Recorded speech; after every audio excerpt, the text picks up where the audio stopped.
Jadi di sini saya ingin menjelaskan tentang penelitian yang telah saya teliti, di mana saya mengangkat judul yaitu pengaruh penggunaan media sosial terhadap siswa-siswi SMA swasta Masehi GBKP Brastagi di era perkembangan dan kemajuan teknologi. Adapun masalah yang melatar belakangi sehingga saya sebagai peneliti mengangkat judul tersebut sebagai bahan penelitian saya, yaitu saat ini dunia global telah dihebohkan oleh penemuan media sosial seperti Instagram, Facebook, YouTube, TikTok, dan lain-lain. Kemudian penemuan ini pun langsung menarik perhatian banyak orang-orang dari berbagai kalangan, mulai dari kalangan orang tua, kalangan artis ataupun kalangan kelas atas, kemudian kalangan orang dewasa, terus bagi kalangan pelajar, kemudian kalangan umum dan lain-lain. Nah, bukan hanya tanpa alasan mengapa media sosial ini telah banyak diminati dan digemari oleh beberapa kalangan ataupun kalangan lainnya, karena fasilitas yang diberikan oleh media sosial ini tersebut juga beragam dan unik dan dapat kita akses dimanapun dan kapanpun. Kemudian, media sosial ini juga merupakan platform online yang menggunakan ataupun memungkinkan penggunanya untuk berinteraksi, berbagi informasi, serta mengakses sumber informasi serta membentuk komunitas secara daring. Kemudian, potensi dari penggunaan media sosial ini juga dapat kita sebarkan cukup besar, karena pada saat ini juga media sosial masih berkembang seiring berjalannya waktu dan terus berkembang ke level yang paling bagus. Kemudian, media sosial ini juga dapat membantu kita untuk mendapatkan dan menggali informasi lebih cepat dan lebih aman. Pengaruh positif yang diberikan media sosial terhadap pelajar yaitu seperti pada saat ini banyak pelajar yang lebih memilih untuk mengakses video pembelajaran lewat media sosial seperti TikTok, YouTube, dan platform media sosial lainnya, karena kita sebagai pelajar itu bisa mengakses ataupun menambahkan materi yang tidak kita dapatkan dari sekolah, kemudian bisa kita akses dengan mudah lewat internet ataupun media sosial tersebut. Namun di samping itu semua pasti ada pengaruh negatif yang diberikan oleh penggunaan media sosial tersebut, di mana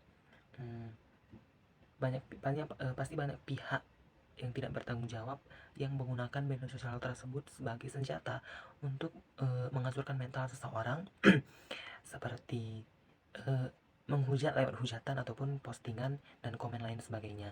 Oleh sebab itu, kita sebagai pengguna itu harus bijak-bijak menggunakan media sosial tersebut agar kedepannya dapat berguna bagi kebutuhan kita masing-masing. Adapun rumusan masalah yang saya angkat dalam penelitian tersebut yaitu satu, bagaimana media sosial itu dapat memberikan pengaruh positif bagi para pelajar.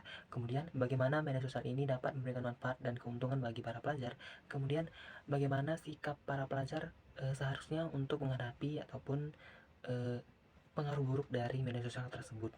Kemudian, adapun tujuan dari penelitian saya yaitu untuk mengetahui bagaimana media sosial ini memberikan pengaruh ataupun dampak positif bagi para pelajar.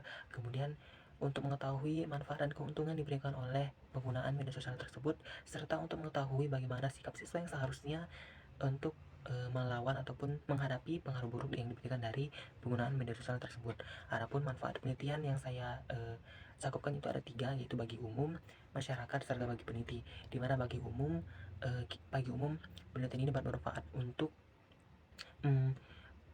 mengetahui dampak yang diberikan media sosial di era yang sekarang. Kemudian bagi para pelajar, penelitian ini memberikan beberapa hal yang harus dipertimbangkan sebagai pelajar dalam kita mengakses sebuah informasi di media sosial. Kemudian bagi para peneliti, penelitian ini yang telah kulakukan dapat menjadi dasar serta pengembangan peneliti dalam memecahkan suatu masalah. Berangkat dari bab 1, kini kita beralih ke bab 2, di mana bab 2 ini saya terapkan yaitu kerangka teoritis. Berhubung karena kerangka teoritis yang saya gunakan itu cukup banyak, jadi di sini saya hanya menyampaikan inti-intinya saja. Nah, jadi sebelum itu kita harus tahu dulu apa sih media sosial itu. Jadi pengertian media sosial itu secara umum dapat juga disebut sebagai media sosial media adalah perantar digital yang memfasilitasi penggunanya untuk saling berinteraksi atau membagikan konten berupa tulisan, foto, dan video. Kemudian, istilah sosial dan media sosial ini secara jelas menunjukkan bahwa platform ini dirancang untuk memfasilitasi interaksi antar dan aktivitas bersama di antara masing-masing pengguna. Kemudian, media sosial ini telah menjadi hal yang merevolusi cara seseorang untuk berhubungan dengan orang lain dan memperluas jejaring sosial secara signifikan. Kemudian, bagaimana sih pengaruh media sosial ini terhadap pelajar? Pengaruh yang diberikan oleh media sosial ini cukup beragam. Hal itu disebabkan karena tata cara penggunaan media sosial ini berbeda-beda. Kemudian, media sosial ini juga dapat membantu pelajar meningkatkan kemampuan berkomunikasi, baik secara teoritis maupun lisan, melalui diskusi online dan berbagai konten. Kemudian, dalam hal kreativitas, media sosial ini bisa kita jadikan sebagai acuan ataupun alat untuk mengembangkan kreativitas kita untuk semakin berkembang. Platform seperti YouTube, Instagram, TikTok itu memberikan ruang bagi pelajar untuk mengekspresikan kreativitas mereka seperti membuat video, desain grafis ataupun menulis serta menuangkan ide-idenya dan membagikannya kepada banyak orang lewat platform ataupun media sosial tersebut. Jadi tidak heran jika media sosial ini memberikan begitu banyak pengaruh positif. Nah, kemudian selain itu, media sosial juga meningkatkan kolaborasi antara siswa dan juga platform seperti WhatsApp, Facebook, dan Google Classroom ini menyediakan ruang untuk siswa bertukar ide, membentuk kelompok belajar, dan berkolaborasi dalam proyek. Sebagai contoh, sebuah survei dalam Pew Research Center menemukan bahwa sekitar 85% pelajar menggunakan media sosial untuk berinteraksi dengan teman sekelas dalam konteks akademis. Kemudian lebih jauh lagi, media sosial juga dapat meningkatkan motivasi belajar, juga berbagai pencapaian dari rancangan di platform sosial media dapat memberikan rasa apresiasi dan dukungan dari teman sebayanya.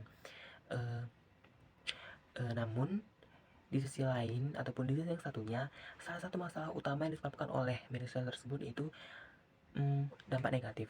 Ketika pelajar menghabiskan terlalu banyak waktu di media sosial, pelajar tersebut bisa lupa terhadap aktivitas yang harus dia lakukan seperti pekerjaan rumah, pekerjaan sekolah, dan lain-lain.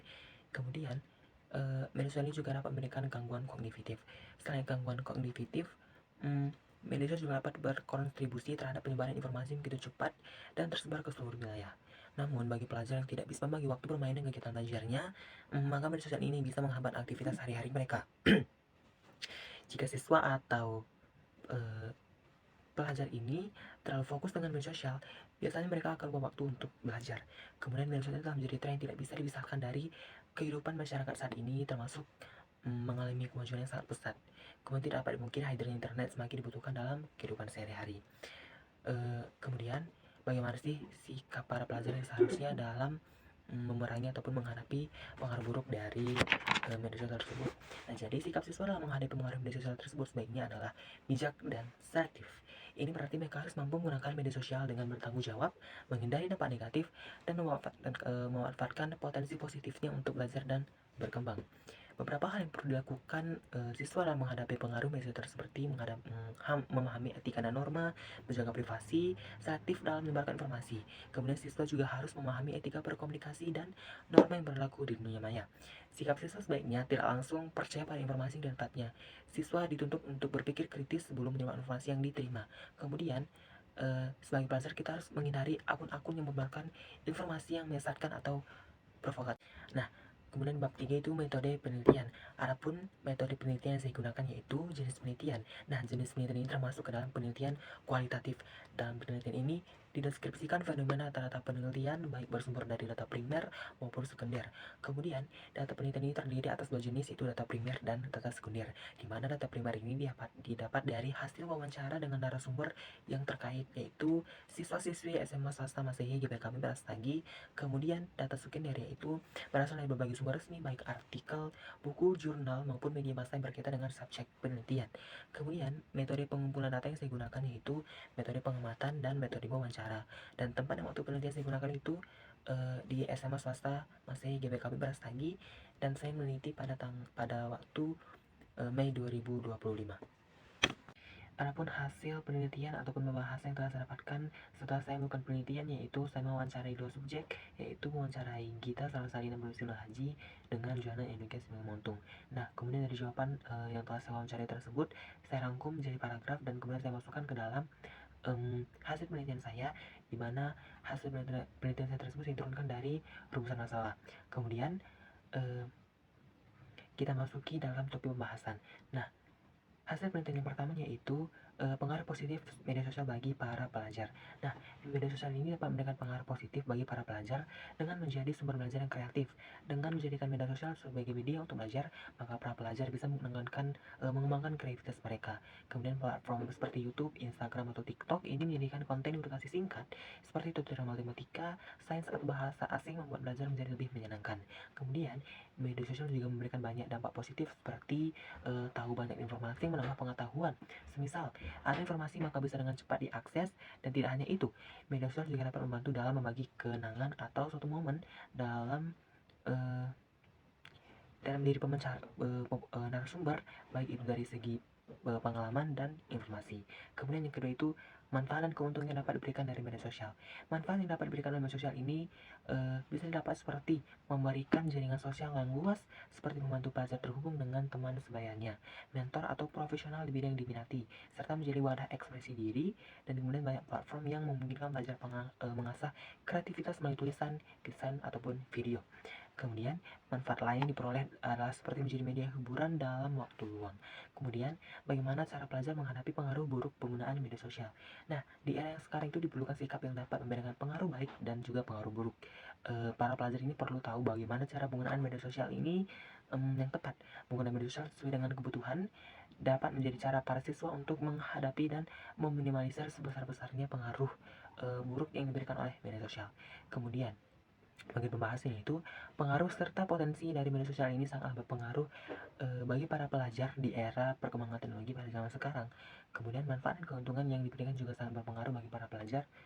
Namun di samping itu perlu juga bimbingan bagi para pelajar untuk menghadapi pengaruh ataupun pengaruh buruk dari media sosial.